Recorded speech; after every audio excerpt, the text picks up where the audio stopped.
mga ka-design, mga kaangat, ang 3K Design ay muling dumayo.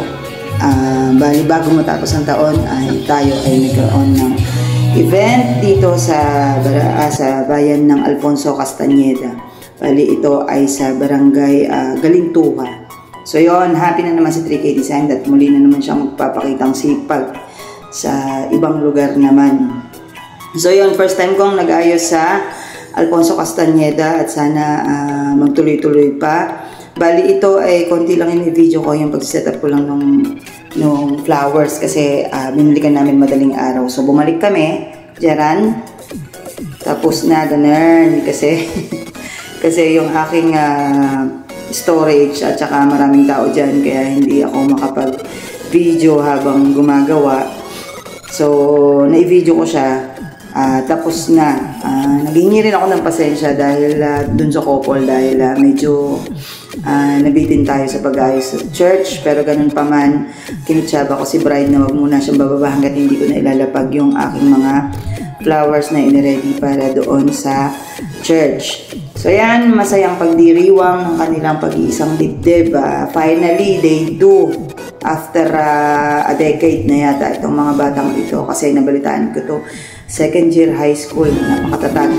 Buti hindi sila nagaya kila Katniel. So yun, nagkaroon sila ng forever kaya itong si bride ay nagpupunta sa akin iyak ng iyak dun sa aisle habang naglalakad dun sa church. So nakakatawa naman dahil itong mga batang ito nung panahon na nasa Castañeda ko is nakikita-kita ko na sila.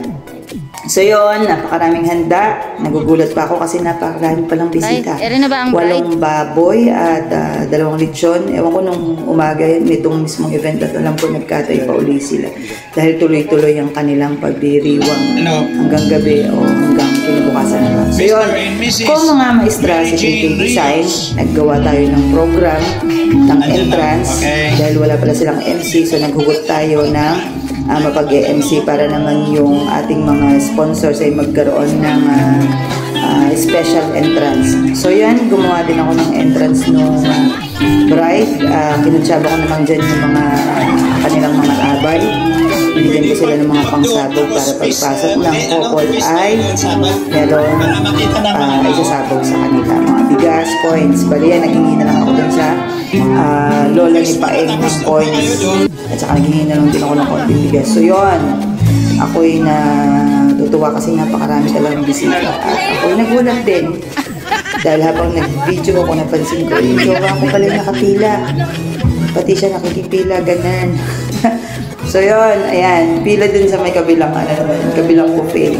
Bali, 2 yung ginawang buffet. Ayan, sobrang dami ng handa. Lahat ng kapitbahay is invited, so nakakatuwa.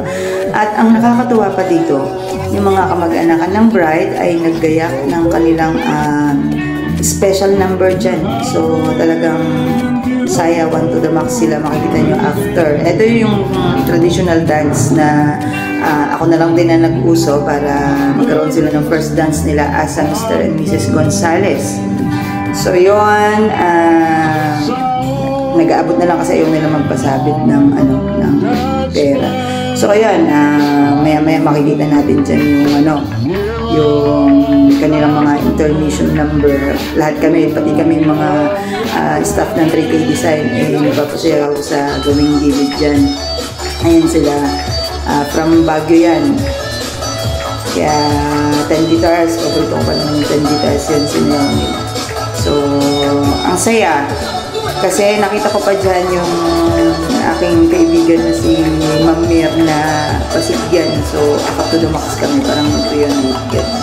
Tuwan-tuwa siya at nag-aabot kami. So kinikilala daw niya ako. Ako din naman ay kinikilala ko siya kasi ilang years bago ulit nagkita kami.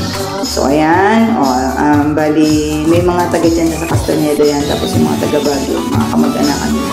So kaya pinrepare ko naman talaga yung venue na maluwang yung gitna kasi may nagsabi sa akin na nagkakaroon ng sayawan pagka kasal nila.